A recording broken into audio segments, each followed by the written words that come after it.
అత్యుత్తమ ప్లేస్మెంట్స్ తో ఎంఎన్సీ కంపెనీలలో ఉద్యోగమే లక్ష్యమా? ఇంజనీరింగ్ చదవాలనే మీ పిల్లల కలని కేజీ రెడ్డి కాలేజ్ తో నిజం చేసుకోండి.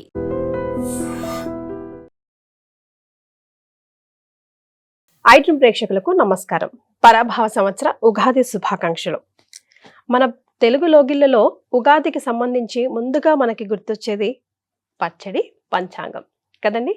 అయితే మరి పంచాంగ శ్రవణం మాత్రం ప్రతి ఒక్కరూ తెలుసుకోవాలనుకుంటారు, చాలా ఆతృతగా ఎదురు చూస్తారు, వింటారు, ఆచరణలో కూడా పెడతారు. అంటే ఇటు వ్యయం కానీ, ఆదాయం కానీ, లేదా రాజపూజ్యం కానీ, అవమానం కానీ ఏ విధంగా ఉంది, ఎలా అలర్ట్గా ఉండాలి, అనుగుణంగా ఎలా లైఫ్ని ప్లాన్ చేసుకోవాలి ఈ సంవత్సరం పాటు అని ప్రతి ఒక్కరం కూడా మనం ఎదురు చూస్తూ ఉంటాం. మరి అట్లాగే ద్వాదశ రాశుల వారికి ఎలా ఉండబోతుంది ఈ కొత్త సంవత్సరంలో తెలియజేయడానికి మనతో పాటు ప్రముఖ ఆస్ట్రాలజర్ బ్రహ్మశ్రీ గోరుగుంట్ల సురేష్ బాబు గారు ఉన్నారు. నమస్తే అండి.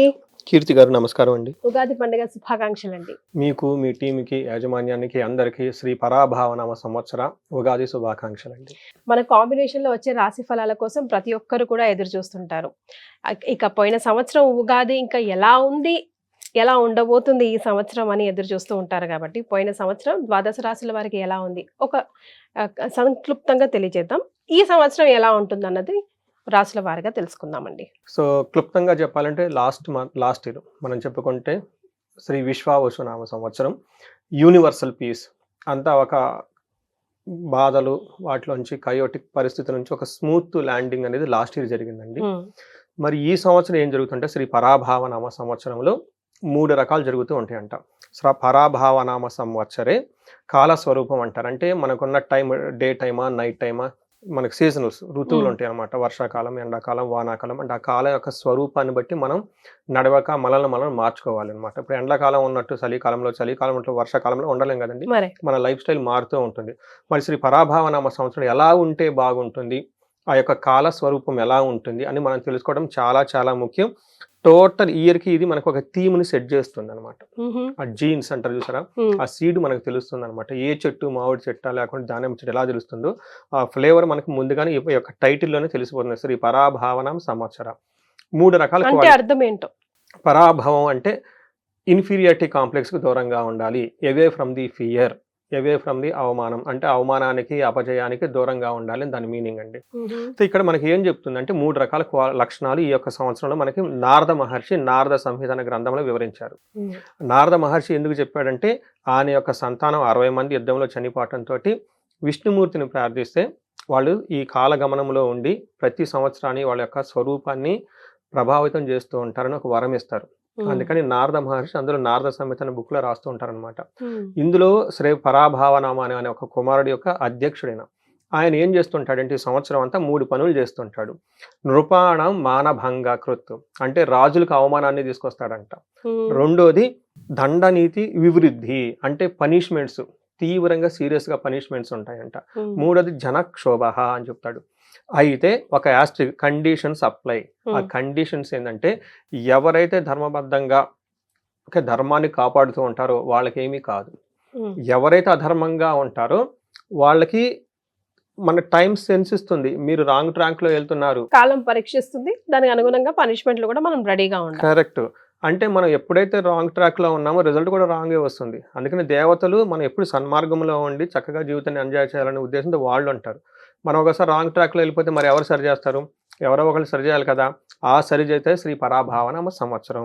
నాన్న నీకున్న ఈ భ్రమలన్నీ తొలగించేసి నువ్వు రాంగ్ ట్రాక్లో ఉన్నావు, దానికి కావాల్సిన మొత్తం అంతా డీలేయర్ చేసేసి చక్కగా మళ్ళీ సన్మార్గంలో పెడతారు.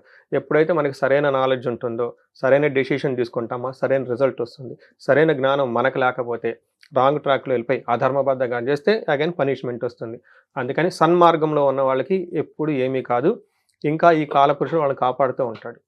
ఎవరైతే హంగు, ఆర్భాటం, డాంబికం, పైకి ఒకటి ఉండేసి లోన్ ఇంకొక విధంగా ఉంటారో వాళ్ళకి మొత్తం వెళ్ళిపోయేసి అవమానాలు జరుగుతూ ఉంటాయని చెప్తూ ఉంటారు. సో సంక్లుప్తంగా పరాభావనామ సంవత్సరం మనకి ఇవ్వబోతుంది ఈ 3 రకాల రిజల్ట్. అయితే మనం రాశుల వారిగా, నక్షత్రాల వారిగా చూసుకుంటాం కాబట్టి ఈ ద్వాదశ రాశుల వారికి అండ్ నక్షత్రాల వారికి ఎలా ఉంటుంది, ఒకవేళ అటు ఇటుగా ఉంటే ఎలాంటి రెమెడీస్ పాటిస్తే వాళ్ళు సునాయాసంగా ప్రయాణం కొనసాగించవచ్చు అన్నది. సురేష్ బాబు గారు, మరి వృషభ రాశి వారికి పరాభవ నవ సంవత్సరం ఎలా ఉంటుందో తెలియజేస్తారా? ఓం గం గణపతయే నమః. స్వర్ణలక్ష్మి నమస్తే అస్తు. పరబ్రహ్మ స్వరూపిణి రాజ్యం దేహి ధనం దేహి సర్వకామాంచ దేహిని. స్వర్ణలక్ష్మి అమ్మవారు శ్రీ పరాభవ నవ సంవత్సరంలో వృషభ రాశి వారికి అత్యంతంగా బాగా చక్కగా కరుణాకృప ఉండాలని, అమ్మవారి వీరందరికీ బ్రహ్మ జ్ఞానం ఇవ్వాలని చెప్పేసి మనం కోరుకుందాం. ఇదేదో బ్రహ్మ జ్ఞానం అనగానే యోగులు మునులు ఎటో వదిలిపెట్టుకోవటం కాదండి. సింపుల్ వర్డ్స్లో ప్రతి నిమిషం వీళ్ళకి ఆనందంగా హ్యాపీగా ఉండాలి. కొన్నిసార్లు మనకు నచ్చిన వెంటనే వస్తాయి, కొన్నిసార్లు నిదానంగా వస్తాయి. నచ్చిన వాళ్ళు కొన్నిసార్లు పక్కన ఉండొచ్చు, కొన్నిసార్లు దూరంగా ఉండొచ్చు. మనుషులకి బాధపడేది ఈ రెండింటి వల్లే. అందుకని ఎలాంటి సందర్భంలో కూడాను వీళ్ళు చక్కగా నవ్వుతూ హ్యాపీగా ఉండాలి అని చెప్పేసి అలాంటి ఒక మానసికమైన పరిస్థితులకి ఇవ్వాలి అమ్మవారి యొక్క కృప వలని కోరుకుంటూ, వీళ్ళకి రాజ్యం దేహి, చక్కగా ఒక అథారిటీ, పవర్, ఒక స్టామినా, ఒక డిగ్నిటీ, ఒక పలుకుబడి, ఒక మాటకి విలువ రాసి వాళ్ళకి కావాలని, అలానే ధనం దేహి, విపరీతమైన ధనం ఉండాలన్నమాట. ఇంటి నిండా ధనం, ఆఫీస్లో ధనం, షాపింగ్కి వెళ్తే అక్కడ ధనం, యూపీఏలు పేటీఎంలు మొత్తం ధనం నిండిపోయి ఉండాలి.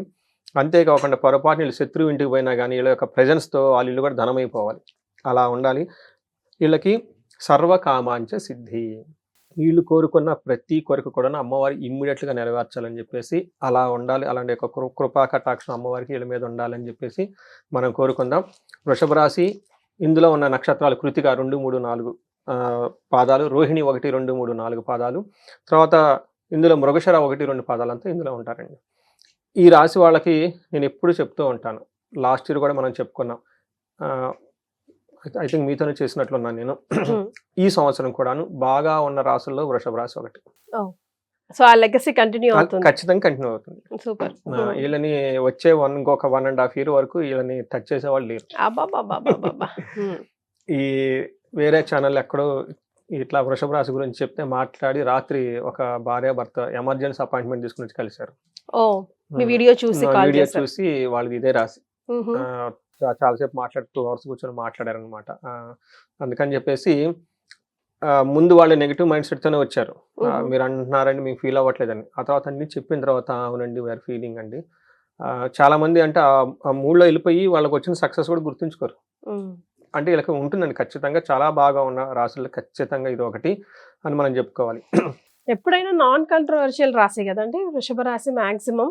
అవునండి, అది శుక్రాచార్యుడు ఈ రాశికి అధిపతి కాబట్టి భోగము, ఐశ్వర్యం, ఆనందం స్వతహాగా ఉంటుంది. రెండోది ఫిక్స్డ్ రాశిది, వాళ్ళు ఎప్పుడు కూర్చొని ఫిక్స్డ్గా అన్ని పనులు చేస్తూ ఉంటారు. ప్రాబ్లమ్స్ ఎక్కడ ఉంటే అడావుడి చేసే వాళ్ళతోనే ప్రాబ్లమ్స్. అందుకని వీళ్ళకి పేరు బలం ప్రకారం ఈ ఊ ఏ ఓ వా వి వే అనే లెటర్స్ అంతా కూడా ఉంటాయండి. వెంకటేశ్వర స్వామి, వీరాంజనేయులు, చాలా పేర్లు ఇందులో మనకి తెలుగు రాష్ట్రాల్లో కామన్ గా ఉంటాయి. ఇందులో ఆదాయం 5, వ్యయం 14. మీరు ఈ మాట అంటారు నాకు తెలుసు, అందరు అంటారు. దానికి ఒక మంచి లాజిక్ ముందు చెప్తాను. తర్వాత రాజ్య పూజ్యం 5 ఉందండి, అవమానం 4 ఉంది. అంటే అవమానించే వాళ్ళు తక్కువ ఉంటారు, గౌరవించే వాళ్ళు ఎక్కువ ఉంటారు. సో ఇక్కడ మీరు గమనించాల్సింది ఏంటంటే ఆదాయం 5 ఉంది, తర్వాత వ్యయం 14 ఉంది. ఏంటి కదా, చాలా మంది అంటే విపరీతంగా ఖర్చులు అయిపోతాయి ఏమోనని, అది దానికి వివరణ ముందు తెలిసిపోతుంది అనమాట. ఇందులో వీళ్ళకి గ్రహస్థితి చూసుకుంటేనండి, ఎంత అద్భుతమైన గ్రహస్థితి నాకు తెలిసి వేరే ఏ రాశికి ఉండదు. వీళ్ళకి 11వ స్థానంలో శని ఉన్నారండి. జనరల్ గా అందరికి ఇబ్బంది పెట్టేది ఎవరంటే శని. వీళ్ళ అదృష్టం ఏమంటే ఆ శని వీళ్ళకి అదృష్టాన్ని ఇస్తున్నాడు. శని అందరికి బాధలు పెడతారు, కానీ ఈ రాశి వాళ్ళకి అదృష్టాన్ని ఇస్తున్నాడు, అన్ని సక్సెస్, ధనలాభాన్ని ఇస్తారన్నమాట. గురువు 2వ ఇంట్లో ఉండి జూన్ వరకు విత్త లాభం, ధన సమృద్ధి వస్తుంది. తర్వాత ప్రొఫెషనల్ మ్యాటర్స్ లో రాహు ఉండబట్టి మసిబూసి మారాడిగా చేసి అందరిని ఏదో ఒక విధంగా ఒప్పించేస్తారు వీళ్ళు. వర్క్ చేసినా చేయకపోయినా కానీ శభాషణ గ్రేడ్లు వచ్చేస్తాయి. 4వ స్థానంలో మాత్రం కేతు ఉండటంతో ఇంటి వ్యవహారాల్లో లేదా తల్లికి సంబంధించి కానివ్వండి కొంచెం అసంతృప్తి లేదంటే కొంచెం ఒత్తిడి ఉంటుంది బంధువులతోటి. ఇది మాత్రం గమనించుకోవాలి. అయితే జూన్ తర్వాత గురువు మారుతున్నాడు. గురువు ఇక్కడ వచ్చే గురువు కొంచెం ఇబ్బంది పెట్టే గురువు ఉన్నారు. ఇది మాత్రం గమనించుకుంటే మిగతా అన్ని విషయాలు చక్కగా ఉందని తెలుసుకోవచ్చు. మనం మొదట్లో శని గురించి వీళ్ళకి బాగా యోగ్యతను ఇస్తున్నారని చెప్పుకున్నా. మనకి మహర్షుల సంస్కృతంలో ఏం చెప్తారంటే శని వీళ్ళకి చూడండి ఎంత అదృష్టం అంటే ఆరోగ్యాన్ని ఇస్తారు. జనరల్‌గా శని ఉంటే బీపీ, షుగర్‌లు, హార్ట్ అటాక్‌లు అన్నీ వచ్చేస్తాయి. కానీ శని వీళ్ళకి ఆరోగ్యాన్ని ఇస్తున్నారు చూడండి. ఎంత అదృష్టం అంటే వీళ్ళకి. రెండోది అంటే అంత ఇబ్బంది పెట్టే శని కూడాను ఈ రాశి వాళ్ళకి ఏం చేయాలో అర్థం కాక ముందు అసలు మంచి ఇచ్చేసేద్దాం అని చెప్పేసి ఆయన మనసు మార్చుకున్నాడంటే ఇంకా అర్థం అంటే అర్థం చేసుకోండి వీళ్ళు ఎంత బాగుందో. పరీక్షించకుండా. తర్వాత అర్ధలాభచ్చ ధనం వస్తుంది. నెక్స్ట్ స్త్రీ పుత్ర సుఖవర్ధనం అంటే భార్య కానీ లేదంటే లేడీస్ అయితే హస్బెండ్ కానీ వాళ్ళతో చక్కగా పుత్రులతోటి సుఖంగా హ్యాపీగా ఉండేది దినదిన అభివృద్ధి చెందుతూ ఉంటారని చెప్తారు. నెక్స్ట్ చిత్తశుద్ధి అభిష్టార్థ అంటే ఇంట్యూషన్ చాలా స్ట్రాంగ్ గా ఉండి అనుకున్న పనులన్నీ చక్కగా చేసుకుంటూ ఉంటారు. ఒక్క విషయంలో జాగ్రత్తగా ఉండాలి, వీళ్ళు లీగల్ కి సంబంధించిన వ్యవహారాల్లో దూరంగా ఉంటే మంచిది. ఓకే, ఇది ఒక్కటి మాత్రం మీకు చాలా ప్రికాషన్. ఎందుకంటే లాక్ అధిపతి శని భగవానుడు. అంటే ఈయన అన్నిట్లో బాగున్నారు కాబట్టి లా వ్యవహారాల్లో బాగుంటారు అనుకోకూడదు. ఆయన నిష్పక్షపాతంగా చక్కగా ఉంటారు కాబట్టి కావాలని కాంట్రవర్సీ మాత్రం చేయకూడదు. నెక్స్ట్ గురువు కూడా వీళ్ళకి అదృష్టాన్ని తీసుకొని వస్తున్నారు. గురువు ఏం చేస్తారు? మనస్సౌఖ్యం, ఆరోగ్యం, సౌభాగ్యం, ధనాగమన అంటే మనసు చాలా బాగుంటుంది, ధనం వస్తుంది, తర్వాత సౌభాగ్యం, శోభాయమానంగా ఉంటారు. ఇప్పుడు ఒక విషయం చెప్తాను. ఇందాక మీరు వ్యయం 14 అనుకోగానే వామ్మో అన్నారు కదా, దానికి ఏంటంటే ధర్మ వ్యయం, ధర్మబద్ధంగా డబ్బులు ఖర్చు పెడతారు అని దాని మీనింగ్ అండి. ధర్మబద్ధంగా ఖర్చు పెట్టడం అంటే ఏంటి? ఇల్లు కట్టుకుంటారు, పెళ్లిళ్ళు అవుతాయి, అవసరానికి ఉపయోగపడుతుంది, పెళ్లిళ్ళు అవుతాయి, ఫారిన్ టూర్స్ వెళ్తూ ఉంటారు, లేదా ఫారిన్ కి చదువుకోవడానికి వెళ్తారు, లేదంటే విపరీతంగా జ్యువెలరీ కొంటారు. బంగారం రేటు వీళ్ళకి అడ్డు ఉండదు, కొనేస్తారు. అందుకని మనస్సౌఖ్యం ఇవన్నీ ఉండటం బట్టి మనకేమనుకోవచ్చు అంటే ఇందాక చెప్పిన ఖర్చులు అయితే ఉన్నాయో ఇవి మంచి కార్యక్రమాలకు వాడి అలా ఎప్పుడైతే వాడతారో లక్ష్మీదేవి వీళ్ళని కరుణించి ఇంకొక రూపాయలో మళ్ళీ అష్టలక్ష్మి రూపాయలు వీళ్ళకే వస్తుంది లక్ష్మీ అమ్మవారు. చూడండి ఎంత బాగుందో. ఇంత డీప్ గా ఆలోచించడం చాలా చాలా ఇంపార్టెంట్ అండి. తర్వాత ఈ టైంలో గురువు మారుతూ ఉన్నారండి జూన్ తర్వాత. ఇక్కడ ప్రొఫెషనల్ మ్యాటర్స్ లో కొంచెం జాగ్రత్తగా ఉండాలి వీళ్ళు. అప్పటిదాకా వచ్చిన ఆ ఉద్యోగం స్మూత్నెస్ ఉండదు, కొంచెం ప్రాబ్లం క్రియేట్ అవుతుంది. అప్పుడు ఏమవుతుంది? గురువు అయితే ఫస్ట్ అక్కడ కూడా గురువు వీళ్ళకి ధనాన్ని ఇస్తుంటారు, ఆధ్యాత్మిక శక్తిని ఇస్తూ ఉంటారు, పిలిగ్రిమేజెస్ తిరుగుతూ ఉంటారు, తీర్థయాత్రలు అన్ని చేస్తూ ఉంటారు. కానీ ఒక విషయం జాగ్రత్తగా ఉండాలంటే ఉద్యోగ భంగం, కలహం, ఉద్యోగంలో మాత్రం ఏదో ఒక అప్స్ అండ్ డౌన్స్ వచ్చేసి ఏయో గొడవలు అయ్యే అవకాశం ఎక్కువగా ఉంటుంది. బంధువులతో కూడా మనస్పర్ధలు వచ్చే అవకాశం ఎక్కువ ఉంటుందని గమనించుకోవాలి. ఈ టైంలో జనరల్గా మనకి ఏం చెప్తారంటే మహాభారతంలో దుర్యోధనుడికి 3వ స్థానంలో గురువు సంచారం చేస్తున్నప్పుడు ఆయన ఒక పదవిని కోల్పోయాడు, వాళ్ళ అన్నదమ్ములంతా కోల్పోయారు, తనకున్న అంతా కోల్పోయారు అని చెప్పేసి మనకి పురాణాలు చెప్తూ ఉంటారు. అంటే వీళ్ళన్నీ కోల్పోతారని కాదండి, అంటే వేరే యొక్క గ్రహాలు కూడా మనం చూసుకుంటూ ఉండాలి. అంటే ఈ టైంలో జనరల్గా వాళ్ళకున్న ఒక పదవిలో ఎక్కడో ఒక చోట అంత స్మూత్ గా ఉండకుండా ఇబ్బందులు పడే అవకాశం ఉంటుందని ఒక క్లూ. వీళ్ళకి 10వ స్థానంలో రాహు ఉన్నారండి. ముందే చెప్పేసిన వీళ్ళకి మనస్సౌఖ్యం, సదా ఆనందం, అభీష్ట. చూడండి వీళ్ళకి శని బాగా మేలు చేసి రాహు ఇబ్బందులు పెట్టి రాహుకేతులు మేలు చేసి ఇంకెవరున్నారండి వీళ్ళకి? మెయిన్ ఇబ్బంది పెట్టాల్సిన వాళ్ళే కదా, వాళ్ళే వీళ్ళకి సపోర్ట్ చేస్తుంటే ఇంకా బాగుండక ఎలా ఉంటుంది? ఇందులో దేహ పుష్టి కలిగేసి అనుకున్న పనులన్నీ చక్కగా చేసేస్తారండి. అది మెయిన్ దాని కర్మ సిద్ధి లాభం. ఈ ఒక్క మాటలు అంటే ఏదైనా కనుక వాళ్ళు పని చేస్తే ఆ పనిలో చక్కగా సిద్ధి వస్తుంది, లాభప్రదంగా క్లోజ్ చేసేస్తారు. అందులోని రాహు అంటే ఏంటి? మూవీస్, లేనిపోయిన స్టోరీలన్నీ చెప్పేసి, కథలన్నీ చెప్పేసి, అది చేసి ఇది చేసి అనుకున్న పనులు అయితే శ్రీకృష్ణులాగా చేసేసుకుని వచ్చేస్తారు, మాయం అన్నమాట. అలా మనకి వీళ్ళు అన్ని గ్రహాలు చాలా అనుకూలంగా ఉన్నాయి. కేతు మాత్రం బంధువులతో గొడవలు లేదంటే తల్లికి సంబంధించిన వ్యవహారాల్లో కొంచెం అసంతృప్తి ఉండే అవకాశం ఎక్కువ ఉంటుందని తెలుసుకోవచ్చు. సో గ్రహాలు అనుకూలంగా ఉన్నాయి వృషభ రాశి వారికి. నక్షత్రాలు ఎంతవరకు సపోర్ట్ చేస్తున్నాయి? నక్షత్రాలు కూడా వీళ్ళకి చాలా బాగా సపోర్ట్ చేస్తున్నాయండి. కృతికా నక్షత్రం వాళ్ళకి సంపదలు, ఐశ్వర్యము, సంతోషము, ధన ప్రాప్తి, సర్వజన సుఖము, హెల్త్, ఆరోగ్యం. ఇంకా డిక్షనరీలో ఉన్న పాజిటివ్ వర్డ్స్ అన్ని ఇక్కడే వచ్చేసినాయి. హెల్త్ అక్టోబర్ తర్వాత హెల్త్ కొంచెం జాగ్రత్తగా పెట్టుకోవాలి. సర్వజన పూజ్యము, అందరూ వీళ్ళ చుట్టూ బాగా అప్రిషియేట్ చేసేవాళ్ళు, పొగిడే వాళ్ళే ఉంటారు. ఎందుకని మంచిది, ఈ టైంలో ఓవర్ అంబిషన్స్, ఓవర్ కాన్ఫిడెన్స్ గా ఉండకూడదండి. గురువు ఓవర్ అంబిషన్ కలిగిస్తూ ఉంటారు వీళ్ళకి. అందుకని ఫస్ట్ 3-4 months గురువు ఎక్కడికో తీసుకెళ్లి శిఖరం మీద వదిలేస్తాడు అనమాట. సడన్గా వదిలేసినప్పుడు జాగ్రత్తగా ఉండాలి, ఎందుకంటే గురువు మారుతున్నారు కాబట్టి. అందుకని ఆ టూ మచ్ అంబిషన్, ఆ టూ మచ్ ఎక్కువగా లేకుండా జాగ్రత్తగా ఉంటే సరిపోతుంది. రోహిణి నక్షత్రం వాళ్ళకి రాజ్యము, ప్రమోషన్స్ వస్తుంది, సర్వజన పూజ్యము, అందరి నుంచి బాగా గౌరవం వస్తుంది, సంపదలు ఉంటుంది, ఐశ్వర్యం ఉంటుంది, ధన ప్రాప్తి, ఫారిన్ రిలేటెడ్ ఎవరున్నా కానీ వాళ్ళందరూ కలిసి వస్తుంది. ఓకే.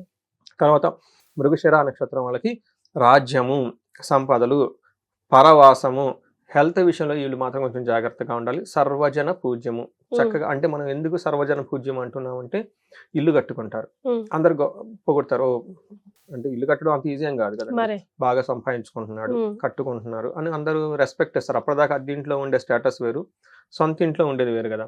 అప్పటిదాకా నార్మల్గా ఉండే కార్లు నార్మల్గా ఉండే ఒకసారి కారు కొనుక్కుంటే ఆ ఫీలింగ్ వేరు అనమాట. అలా వీళ్ళకి అన్ని విషయాల్లో కూడాను సర్వజన పూజ్యం, అందరూ బాగా అప్రిషియేట్ చేస్తూ ఉంటారు. హెల్త్ విషయంలో ఈ నక్షత్రం వాళ్ళు కొంచెం జాగ్రత్తగా ఉంటే సరిపోతుందండి. ఒక గురుడు పరీక్షిస్తున్నాడు అంతే కదండి, మరి మీరు ఎలాంటి రెమెడీస్ పాటిస్తే బాగుంటుందంటారు? రెమెడీస్ వీళ్ళకి ఒక గురువుకి మాత్రమే రెమెడీస్ చేస్తే సరిపోతుందండి, మిగతాకి కేతుకి ఈ రెండు చేసుకుంటే సరిపోతుంది. కేతుకి సంబంధించి గణపతిని రెగ్యులర్గా పూజ చేయడం, లేదంటే మనకి సంకష్టహర చతుర్థి అని ఉంటుంది, అవి చేసుకుంటూ ఉంటే సరిపోతుంది. నెక్స్ట్ గురువుకి గురువారం నిష్టగా ఉండాలి, వెజ్ ఫుడ్ తీసుకుంటూ ఉండాలి, అలానే పెద్దవాళ్ళ యొక్క ఆశీర్వాదం తీసుకుంటూ ఉండాలి. క్షేత్రం వచ్చేటప్పటికి ది బెస్ట్ అండ్ పవర్ఫుల్ మనకి కోటప్పకొండ గుంటూరు దగ్గర, అక్కడికి వెళ్తే ప్రతి గురువారం శనికి సామూహికంగా దేవస్థానం వాళ్ళు ఇది చేస్తారు, గురువుకి సంబంధించిన హోమం చేస్తారు. అలా గురువుకి ఎక్స్క్లూజివ్ గా హోమం చేసే టెంపుల్ నాకు తెలిసి ఎక్కడ లేదు, అందులో కొండ మీద ఉంటుంది. అందులో గిరి ప్రదక్షిణాలు కూడా చేస్తూ ఉంటారు, చాలా బాగుంటుందని. అక్కడ చిన్న ఆశ్రమాలు కూడా చాలా ఉంటాయండి, చిన్న ఆశ్రమాలు బాగుంటాయి, బట్ చాలా బాగుంటుంది అక్కడ టైం కనుక స్పెండ్ చేస్తే ఆ గురువు యొక్క ఎనర్జీ ఉంటుంది. రెండోది మెడిటేషన్ చేయటం, యోగా చేసి యోగా గురువులు చెప్పిన వాళ్ళు ఉంటారు కదండి, వాళ్ళని గురువుగా భావించి వాళ్ళకి ఏదైనా ఇస్తూ ఉంటే చక్కగా బాగా కలిసి వస్తుందండి. సో ఏ రకంగా చూసినా వృషభ రాశి వారికి అయితే నక్కతోక తొక్కొచ్చినట్టుగానే ఉంది. సో రెమెడీస్ కూడా ఓన్లీ గురుకి సంబంధించి లేదా గురు మెయిన్, బట్ ఇన్ కేసు వాళ్ళకి ఏమైనా గనక ప్రాబ్లం చెప్పాను కదా నిన్న ఎవరో వచ్చి చూసుకున్నారని, వాళ్ళకి డౌట్ వస్తే మనకి హారోస్కోప్ చూస్తే తెలిసిపోతుంది అనమాట, జాతకం పరిశీలిస్తే డెప్త్ గా తెలిసిపోతుంది. ఇంకా చిన్న రెమెడీస్ ఏమైనా ఉన్నాయి అనుకోండి, అవి చేసుకుంటే ఇది బెస్ట్ టైం వీళ్ళకి కదా. అంటే గ్రహాలు అనుకోలేకపోతే అది వేరే విషయం. మరి ఇప్పుడు అన్ని బాగున్నప్పుడు లేదంటే ఒకసారి ఇండివిజువల్ జాతకం చూపించుకొని చక్కగా చిన్న రెమెడీస్ ఉంటే అవన్నీ చేయించుకుంటే స్వర్ణలక్ష్మి విశేష హోమం, మల్టీ సోర్సెస్ ఆఫ్ ఇన్కమ్ వస్తుంది. భార్యాభర్తలకు అన్యోన్య దాంపత్య పాశుపత అభిషేకం లేదా విశ్వావసు గంధర్వ రాజ హోమము. ఇవి కాకుండా ఇంకా వాళ్ళు ఏదైనా గనక సమస్యలతో ఉంటే కార్యజయం రావాలని, తర్వాత చాలా మంది H1B వీసాలు రావాలి, కొంతమంది గ్రీన్ కార్డ్స్ రావాలని చెప్పేసి ఈ రాశి వాళ్ళకి వచ్చే అవకాశం చాలా ఎక్కువగా ఉంది. అంటే ఇప్పుడు వాళ్ళకి పీక్ టైం, ఈ టైంలో అందరూ అప్లై చేస్తూ ఉంటారు. నాకు లాస్ట్ 2-3 months నుంచే US అక్కడ నుంచి ఫోన్స్ మాకు ముహూర్తం కావాలండి అని చెప్పేసి. ఇలా ఎలాంటి సమస్య ఉన్నా కానీ ఒక్కసారి ఒక జాతకం చూపించుకుంటే మనకు క్లారిటీ వస్తుంది. ఆ పరిష్కారాలు చూపించుకుంటే వీళ్ళు 10 రెట్లు జీవితంలో ముందుకెళ్ళిపోతారండి, అంటే బెస్ట్ టైంలో ఉన్నారు. చాలా సంతోషం అండి సురేష్ బాబు గారు. వృషభ రాశి వారికి ఎలా ఉంటుందో తెలియజేయడంతో పాటుగా రెమెడీస్ ని కూడా సూచించారు. ధన్యవాదాలు. And for more videos, please subscribe to iDream. Please subscribe to iDream. Please subscribe iDream. And please subscribe to iDream. For more videos, subscribe to iDream. please like, share and subscribe to the channel. Congratulations, iDream. Subscribe to iDream. Subscribe to iDream. So subscribe to iDream Media. iDream ki iDream team andarki huge congratulations. Please subscribe iDream Media. Please subscribe to iDream. Subscribe iDream. Please subscribe to iDream. iDream అంటే నా కళల ఛానల్ను subscribe చేసుకున్న నోరు తిరుగుతలేదు, మీరైతే గంట గుర్తు కొట్టండి. For more such videos, please subscribe to iDream. Subscribe to iDream. Please subscribe to iDream. Please subscribe iDream Media. Please do subscribe to iDream. Please subscribe to iDream Media. For best entertainment and information, please subscribe iDream. And don't forget to subscribe to iDream.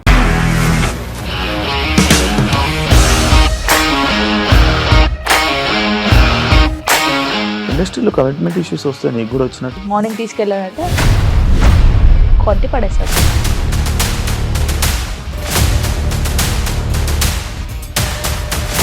ఒక్కళ్ళు కూడా చూడలేదు ఈ cinema అని చెప్పడానికి కూడా చాలా ధైర్యం కావాలి. అది నిజం కదా, దాంట్లో ధైర్యం ఏంటి? ఇది నెక్స్ట్ డే ప్లేట్ మార్చేస్తే తప్పు కదా. As of now we are comfortable this అని నేను అనుకుంటున్నాను. రష్మిక గారిది మీది ఒకే ఊరంట కదా?